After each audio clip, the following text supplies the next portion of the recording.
I'm going to take this comment and turn it into a question. Richardson asks, it's hard to find a mentor in tech school, though. I would disagree. So when I say mentor, I'm not talking about a Gary Vee, Eric Thomas, Grant Cardone, David Goggins. I'm not talking about these major, Joe Rogan names. I'm not talking about finding the biggest YouTuber you can find and let that person be your mentor. I'm saying find a person who's either currently at where you want to be or has already been where you're trying to go, which means it might just be somebody who is about to graduate or already graduate or just maybe 1 or 2, 3 blocks ahead of you, and ask them, what should I prioritize? What should I avoid? What mistakes did you make? Anyone that you can ask a question to in regards to a given experience or a mistake or a pitfall, tripwire, that's mentorship. Reading a book is mentorship. Watching the news is mentorship.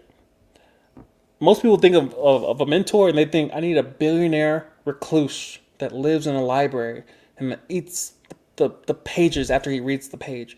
And he drinks scotch all day and he's balding, but yet he's 2% body fat. It's too much. Mentorship is simply learning from someone else's experiences, avoiding the pain, and moving on. Avoid the pain. Not all pain is necessary. Some people think I got to get a DUI to learn the dangers of alcohol. No, you can watch the news and say, I'm not going to do that. It doesn't seem helpful. It looks like it hurts. So, yeah, there's mentors everywhere, literally. Every person that walks past you within 2 feet that's breathing, that understands English, sign language, body language, that's a mentor. Which means the only way to get to that knowledge, those experiences, is to ask a question. And by asking questions, you ask follow-up questions.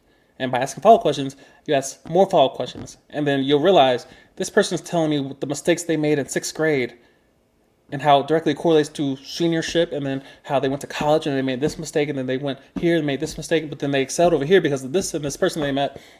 You ask questions, you get information. The quickest way to an answer is a question. And most people, again, that first initial barrier, that first step of just simply, yo, how'd you do that?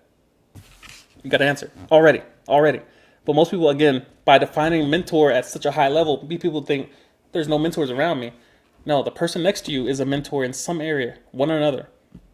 I'm the last person that should be giving financial advice, but I will give wisdom advice. This is the right thing to do. This is what I did. This is the mistakes I made. This is where I'm at now in relation to my goal. I'm not mentoring people and things I'm not excelling at. But I can tell people the mistakes I've made in relation to what I've learned along the way. That's what I do on this channel. Is I'm not here to preach to people, this is how you become 2% body fat. I've never been nowhere near 5, nowhere near 7. I probably touched on 10% body fat.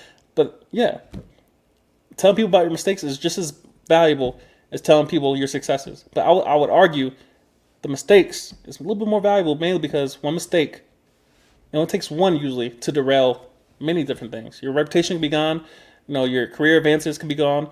Your life can be gone because of one mistake. So, yeah, there's mentors everywhere. Mentors everywhere.